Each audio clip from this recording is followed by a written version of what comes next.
Vimos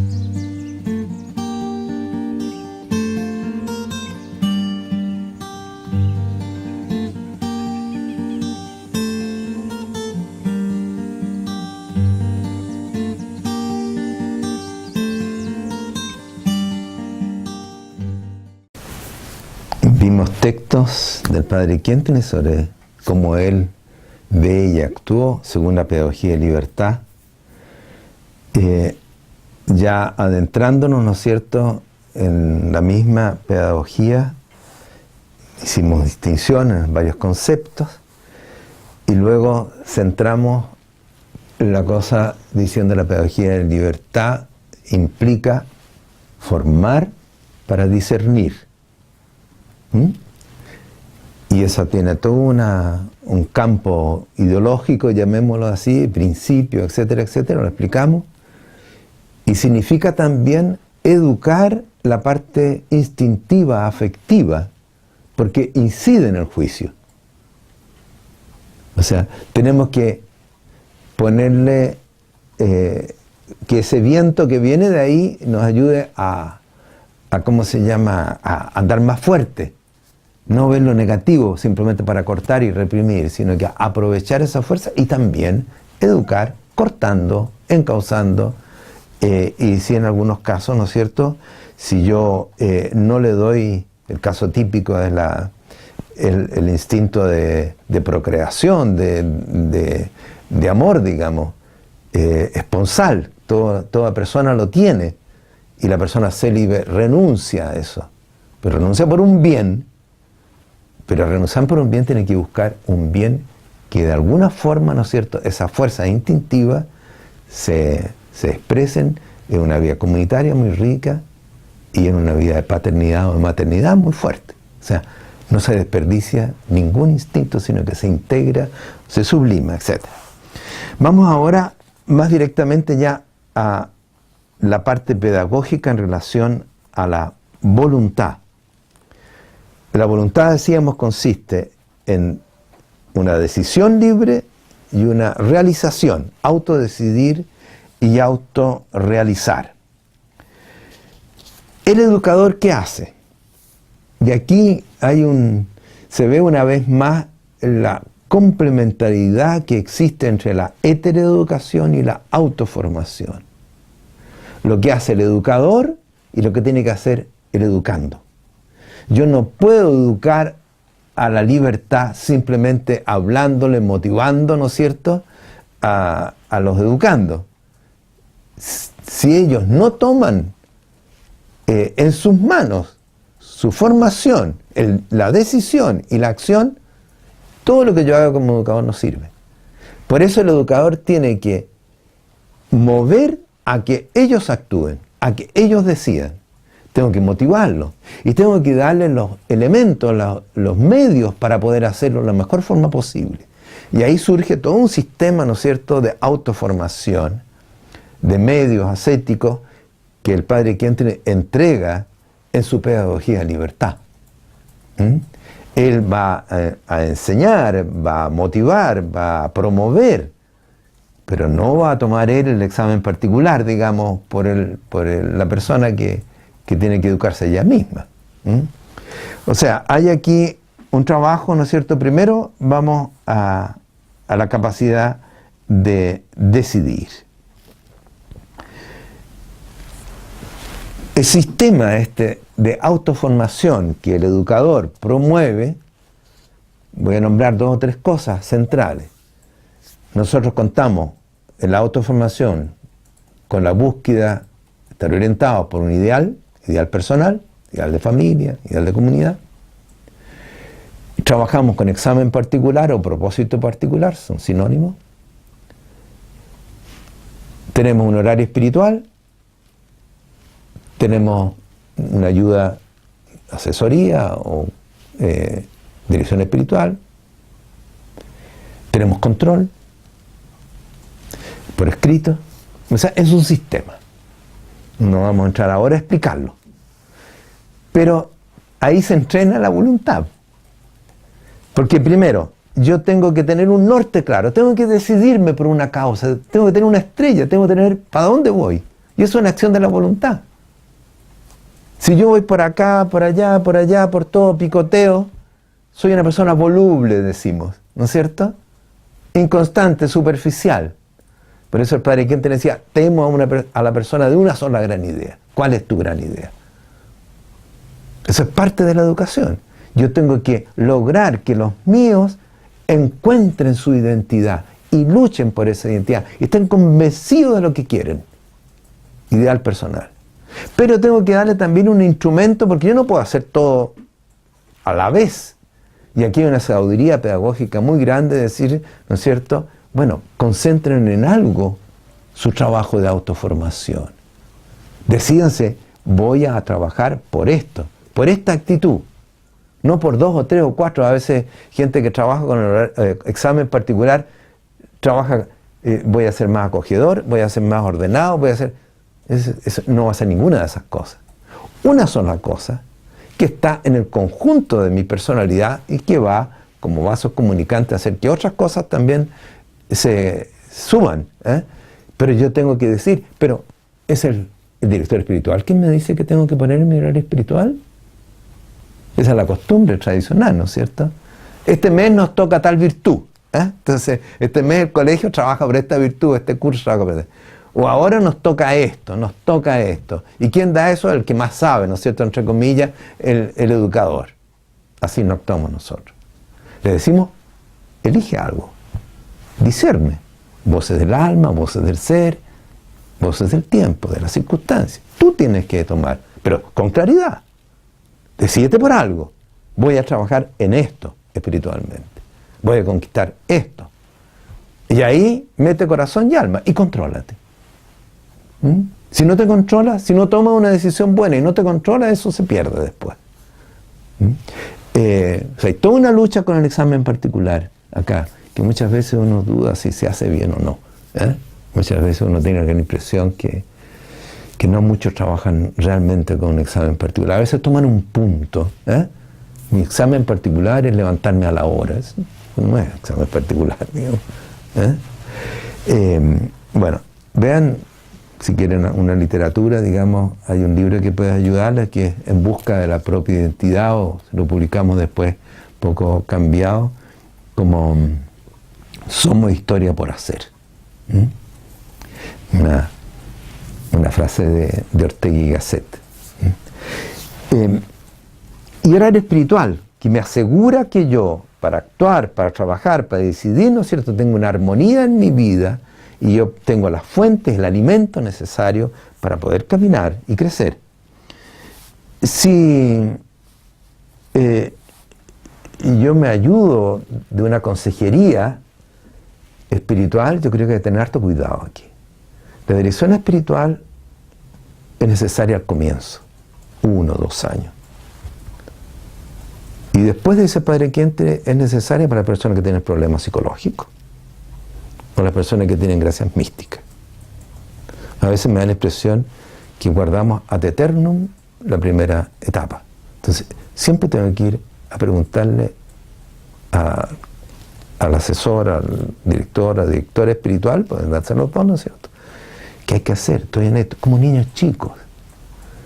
Y pasa a veces que los educadores tienen aquí un peligro, porque yo no me hago independiente, me hago prescindible, no me hago imprescindible, me hago imprescindible. Tienen que venir a mí, tienen que venir, digamos, para decirme cómo están, cómo se hago. ¿Está bien, padre? ¿Está bien, hermana? Sí, siga, ya, sigo. Como niños, infantiles, digamos. Esa no es la educación del Padre Quente, Niji. Otra cosa que yo tengo que confesarme regularmente. Eso es otra cosa. A tener que tener una conversación cada mes, ¿no es cierto? Para que diga yo todo lo que estoy sintiendo, viendo y lo otro. No. Confesémonos regularmente, eso sí, con un confesor que me conoce. 1 o 2 veces al año conversaré más largo con esa persona. Pero cuidado con el infantilismo, porque esta persona dice, hay tanta gente que está dependiendo de mí, por Dios que soy importante, Entonces yo valgo, Y mira la cantidad de gente que tengo que que me necesita. Cuidado. Y el control, dije. Si no hay control, toda esta formación de la voluntad, porque somos gente que tenemos de voluntad débil, entonces hay que fortalecer la voluntad, hay que acostumbrarse a decidir y acostumbrarse realmente a decidir por la actividad propia hacia la autonomía. Recuerden ese principio que ponía el padre Kentenich. Ahora, tengo que cortar aquí un poco, porque si no, nos alargamos mucho.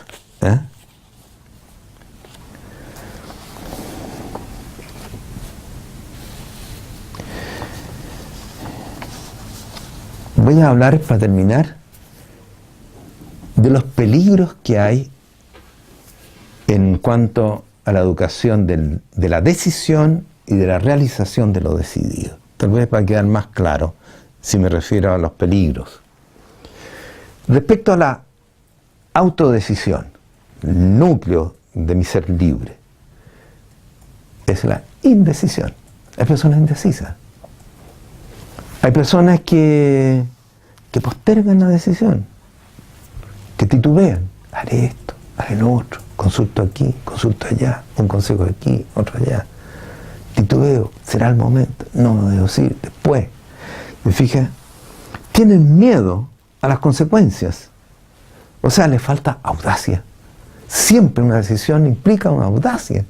Es aventurarse racionalmente, pero es una aventura. ¿Para qué decir la fe? O sea, constantemente nos estamos aventurando nosotros. Y hay que decidir, voy a hacer esto. Esto es lo que Dios me pide. No tengo seguridad absoluta. No tengo seguridad absoluta. Pero tengo que decidir. No puedo quedarme, me voy a casar, sí, estoy enamorado, estamos enamorados, pero no es el tiempo, o todavía no estoy seguro. Llega un momento que decir, nadie va a tener seguridad metafísica. Necesitamos solo la seguridad moral. Creo buenamente que esto es lo que hay que hacer. Y se acabaron los titubeos. Esto hay que enseñarlo. O sea, si un niño mío no es arriesgado, no se decide, lo que decía el padre Quinte, yo creo espacios de decisión, entre comillas, lo obligo a decidir. Y veremos qué pasa. Pero tienes que atreverte. Y así creamos personalidades. Si no, vamos a tener siempre personas tímidas, inseguras. Y después cuando son superiores, si es que son superiores, cargos de autoridad, son tremendas.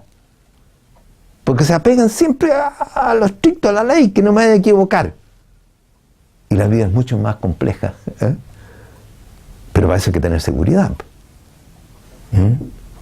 Se fija, hay todo un capítulo ahí, importante. Después hay que educar a el espíritu de sacrificio. Decíamos, toda decisión implica dejar otras cosas de lado.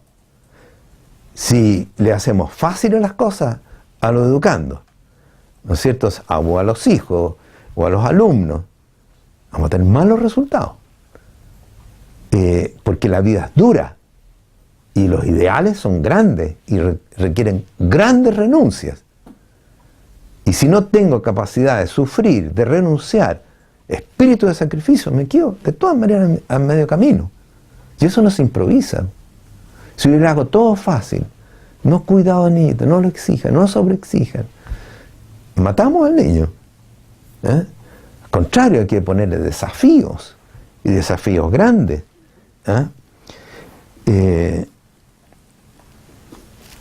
No paralizar a las personas, digamos. Después hay otra cosa que acá es muy común en relación a la decisión.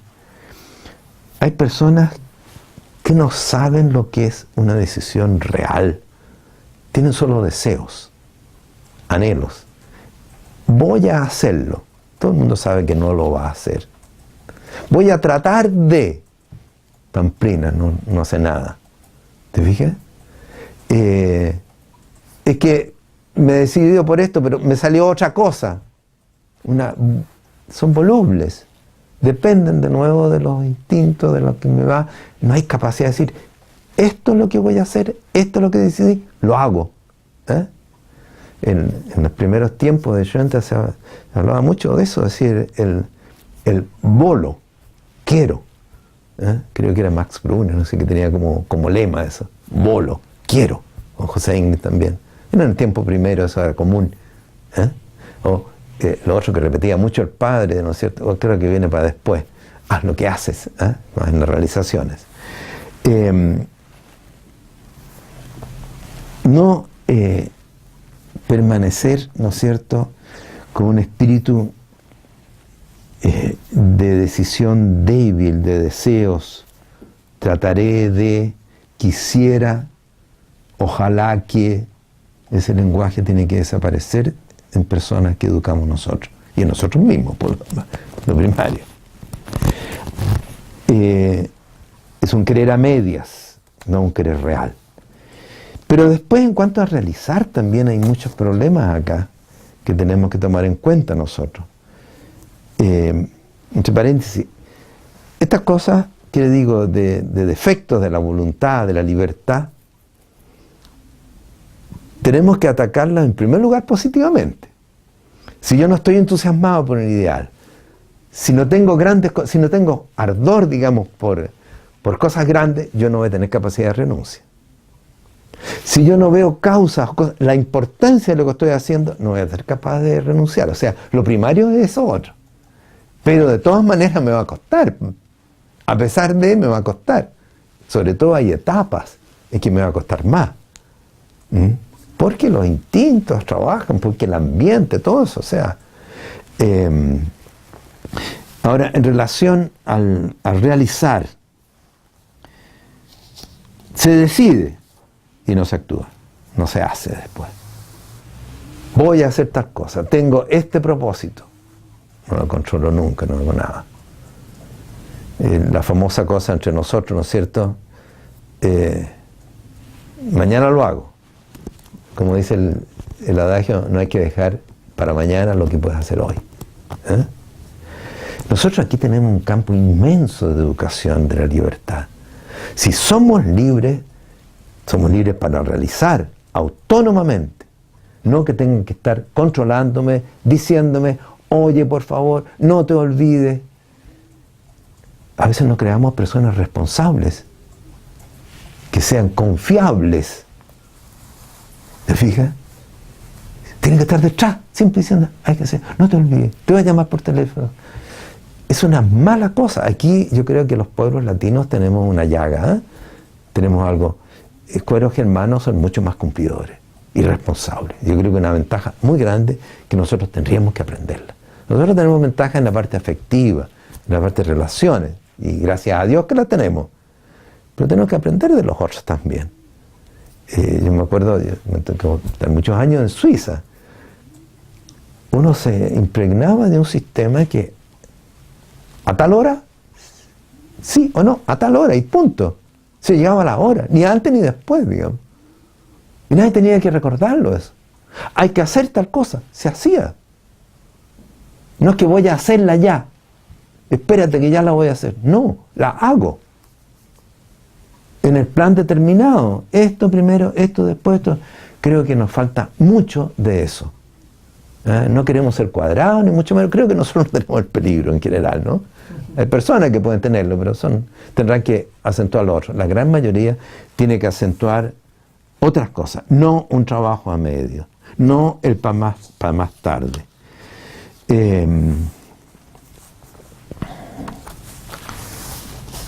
Quedemos aquí tal vez, ¿no es cierto? Porque será muy largo. Le hemos dado brochazos por todos lados. Es un tema central, la pedagogía de libertad. Condiciona, les decía, la pedagogía de ideales, la pedagogía de vinculaciones y la pedagogía de alianza, pedagogía de la fe. Sin un hombre libre no vamos a ser capaces de jugarnos por ideales, no vamos a ser capaces de crear vínculos, ni menos una red de vínculos profundos, y no vamos a ser capaces de ser hombres de fe, porque para dar el salto de la fe hay que actuar con la voluntad, y también con el corazón, por supuesto. Y así tendremos ese hombre autónomo, que es la oposición, es la antítesis del hombre masa, del hombre, como decía Borrego, del hombre que hace lo que los demás hacen porque los demás hacen, que quiere lo que los demás quieren porque los demás lo quieren, que piensa lo que los demás piensan porque los demás así lo piensan. Eso es lo que el Padre Quintenes quiere destruir, cambiar.